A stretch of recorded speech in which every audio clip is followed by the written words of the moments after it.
네, 안녕하세요. 행복한 재테크 진행의 박보경입니다. 100세 시대를 살아가는 여러분의 행복한 노후를 위해서 오늘도 다양한 부동산 얘기로 가득 채웠습니다. 끝까지 저희와 함께해 주시고요. 평소에 부동산 관련해서 궁금함이 있으셨다면 아래 번호로 전화 주시면 됩니다. 1544-8520 저희 생방송 중에 활짝 열어놨으니까요. 여러분들의 많은 참여 기다리고 있겠습니다. 참 무료예요. 자, 행복한 재테크 오늘 순서 시작하겠습니다. 함께하실 전문가부터 만나보시죠.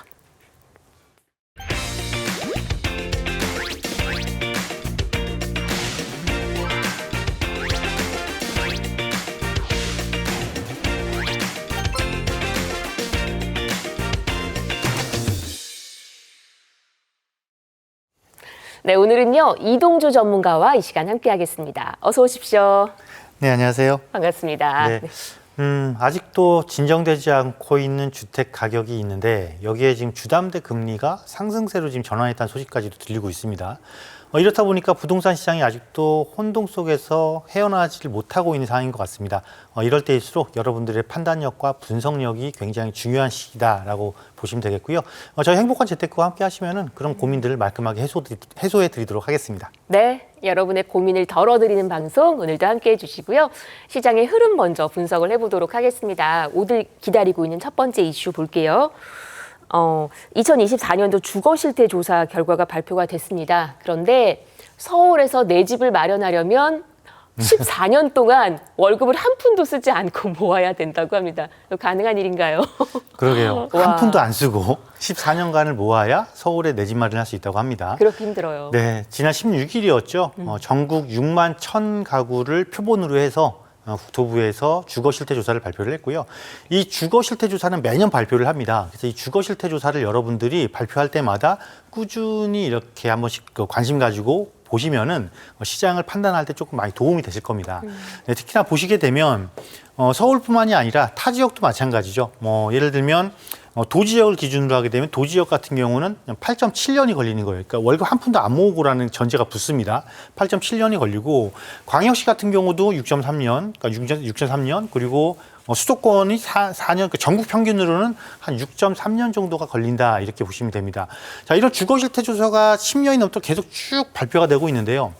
여전히 변하지 않고 있는 것 중에 하나가 자가주택 보유율이 아직도 60%대라는 것입니다. 60%대고 그럼 나머지 40%는 자가주택을 안 갖고 있다는 소리가 될 것이고요.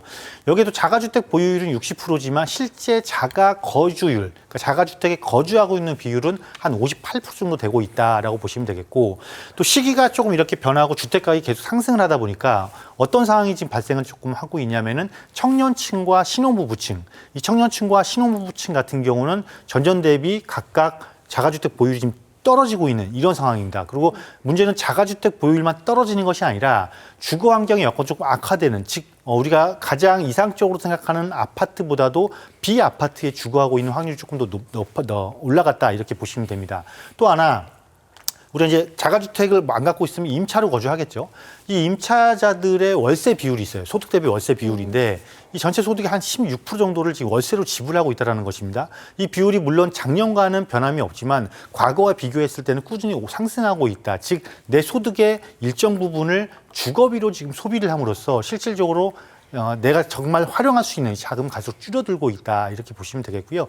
자, 이런 것들을 총합해 놓고 봤을 때 어떻게 될 것이냐. 그러면 내가 내 집 마련을 어떻게 해야 될 것이냐를 우리가 한번 생각을 해볼 수가 있겠는데 저는 이렇게 생각을 합니다. 자, 우리가 물가만 오르는 게 아니에요. 사실 물가만 오르는 게 아니고 주택가격 같은 경우는 특히나 서울이나 아니면 수도권 같은 경우는 주택가격 상승률이 물가 상승률보다 조금 다소 높거든요. 그리고 내 소득 증가율보다도 주택가격 상승률이 높다라는 거를 과거 10년의 주거실태 조사 데이터만 보더라도 우리가 알 수 있습니다. 따라서 내 집 마련은 하루라도 빨리, 한시라도 빨리 서두르는 것이 아주 좋은, 나의 자산 형성에 있어서 아주 좋을 것이다라는 거를 다시 한번 상기할 수 있었던 그런 결과 보고다라고 보시면 되겠습니다. 한 주간의 흐름 짚어드리고 있는데 지금 월급을 14년 동안은 한 푼도 쓰지 않고 모아야 서울에 내 집 마련한다라는 얘기에 이어서 다음 전해드릴 이슈가 그것도 그거지만 집값도 오르고 있고 대출 금리까지 높아지면서 내 집 마련이 더 힘들어질 것 같아요. 그러니까요. 이렇게 되면 지금 14년이라고 했는데 네. 내년에 저희가 또 이야기할 때는 네. 더 올라갈 수도 있지 않을까. 그렇군요. 조심스럽게 좀 예측을 해보는 부분인데 네. 자, 엎친 데 덮친 격이죠, 사실은. 자, 내 집 마련을 하기 위해서 어떻게 내가 모든 돈을 다 모아서 내 집 마련을 할까요? 사실은 좀 레버리지를 좀 이용을 해서 은행 대출을 조금 활용을 해서 내 집 마련을 하는 게 대다수인데 문제는 이 지금 주담대 금리가 높아지고 있단 말이에요. 6%대까지 다시 올라갔단 말이죠. 이 주담대 금리가.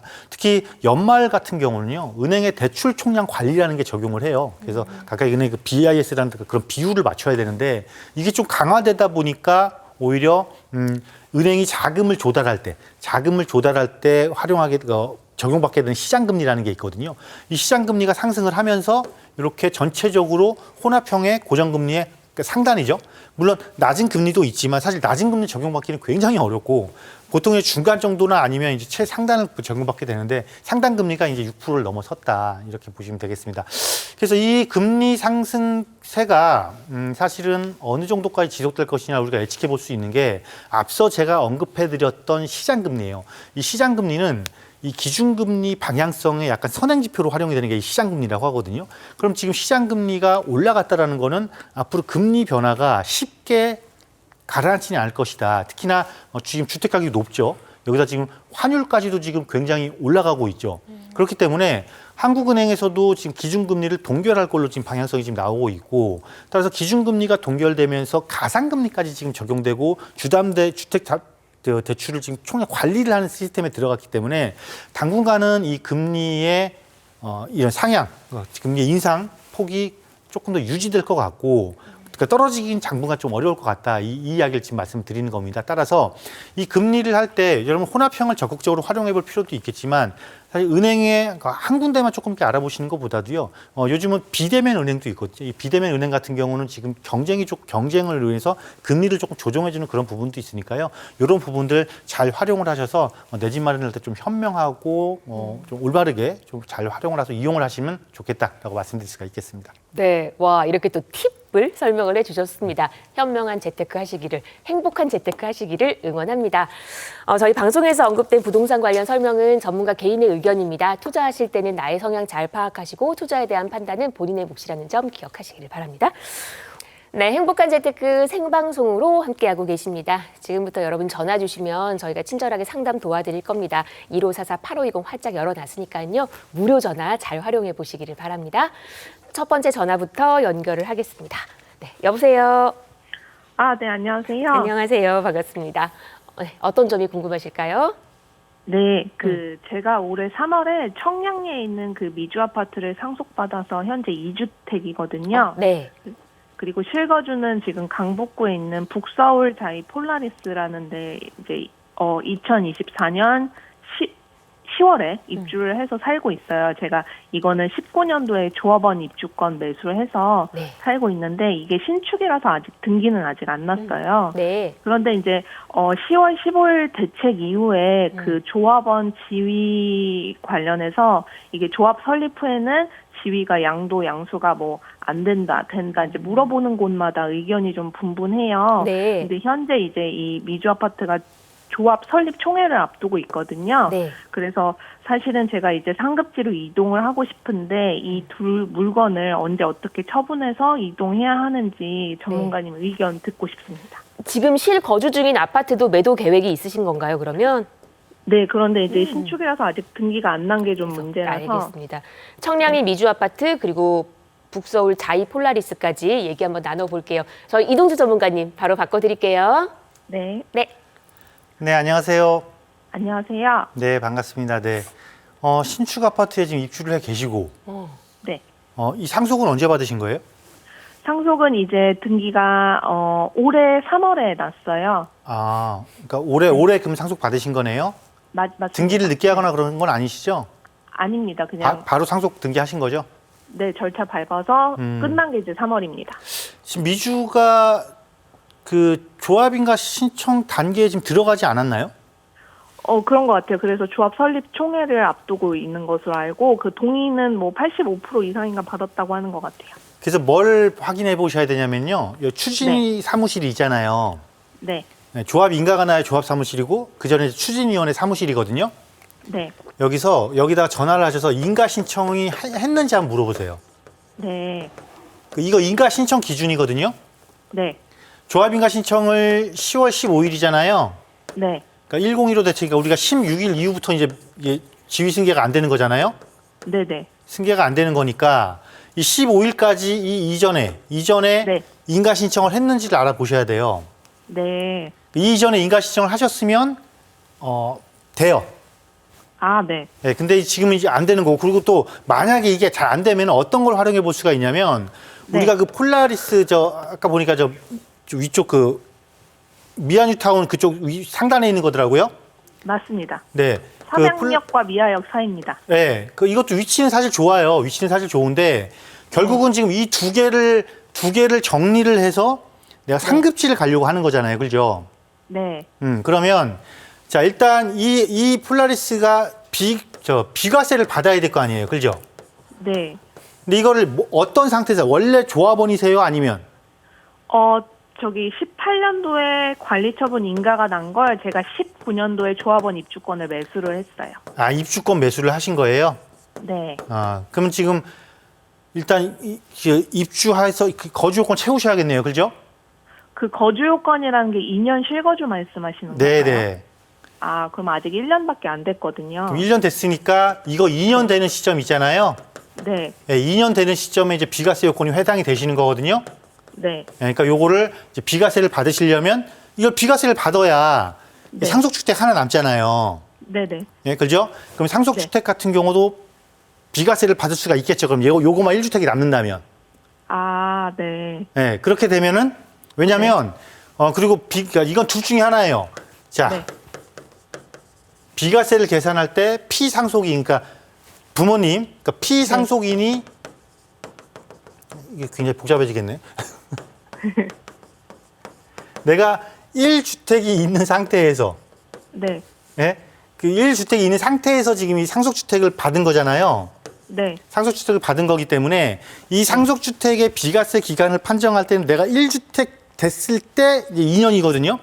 네. 예. 그런데 이거를 이 정비사업과 관련해서 인가신청 여부와 상관없이 네. 인가신청 시기와 상관없이 내가 1주택자가 되면은 얘를 조합원 지위승계를 할 수가 있어요.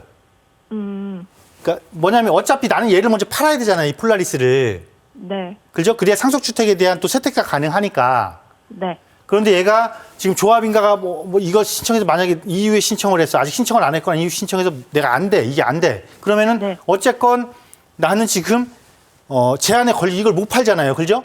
네. 상속주택을 못 파는 상황이 발생할 수 있잖아요. 네. 그런데 이거를 1주택을 만들면 상속주택을 팔 수가 있다고요. 아, 네. 얘를. 왜 그러냐면 네네. 이 상속주택을 계산할 때는 상속주택의 보유와 거주 기간을 계산할 때는 네. 피상속인과 상속인 거를 합해요. 보유 기간과 거주 기간을. 네.